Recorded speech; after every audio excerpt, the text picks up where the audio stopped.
Well, moving on to the big story we're tracking from Telangana, a trial project is going to be beginning which will test drone delivery of vaccines. This will be a big boost to healthcare centers that are not accessible by road or are beyond the visual line of sight. Union Civil Aviation Minister Jyotiraditya Scindia, Telangana's IT Minister K.T. Ramarao and Apollo Hospital's Sangeeta Reddy were at the demo. Uma Sudhir has all the details.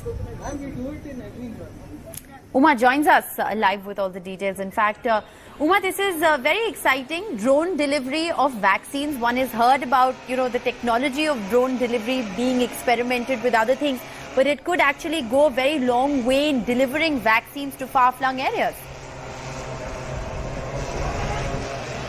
Absolutely, and the Prime Minister himself has shown a tremendous amount of interest in this particular project, of course on an experimental basis as of now, and happening at Vikarabad in Telangana, where in a very short while from now, Mr. Jyotiraditya Scindia, Mr. K.T. Ramarao will be here, and Blue Dart Med Express, in fact, which is one of the consortia, one of the 8 consortia, which is going to be demonstrating their ability to deliver these vaccines. And vaccines is, of course, only one step. We can talk about many other critical kind of delivery services that drones like this can do, and this is an unmanned service that we're talking about. And I'm going to ask Swapnik Jakkampuddi to join us here from Skye.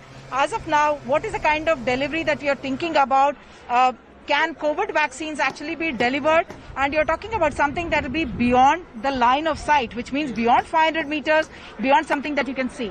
Yes, first of all, thanks to the Telangana government and the Honorable Minister of Civil Aviation and Blue Dart for partnering, working with us in the consortium. Yes, the plan is obviously to work on the vaccine delivery, and coming next 1 week, we will be doing the trials of different type of vaccines, different type of blood or medicines that is needed, and we will be demonstrating beyond visual line of sight. The Minister will be flagging off the first BVLOS flight today. We'll be taking off from here, and there's a PHC, which is like 2.9 kilometers away, and we'll be delivering the vaccine there. And they will be directly taking the vaccine over there itself. We'll be loading it here. The Minister will. We in fact saw the boxes which were carrying the vaccines, which are obviously the cold chain is maintained in them. What is the kind of payload that we are talking about? And accuracy, reliability, all that will be very, very critical factors in a delivery like this. Yes, so we have already a temperature logging mechanism, real time, and we control the temperature also, whatever temperature is required for the particular medicine or vaccine or blood.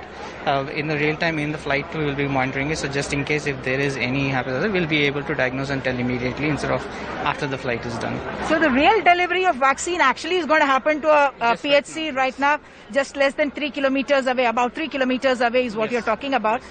Beyond vaccines, beyond Vikarabad, beyond Telangana, do you see the scope of this actually in more inaccessible areas, perhaps in the northeast and other areas? Yes, definitely. I think we should be able to cater to, once these trials are done, the technology will evolve. We'll be able to learn and cater to any kind of requirement or use case that comes up. The technology is there. We just will have to do a lot more trials and do experiments and grow.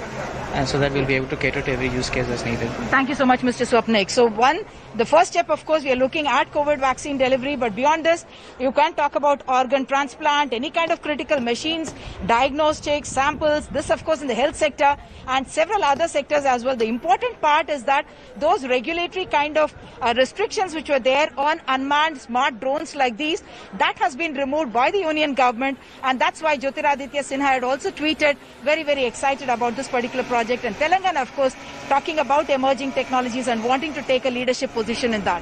Back to you. Thanks, Uma, for joining us with the very latest. It is exciting news indeed. We'll keep a close watch on those developments.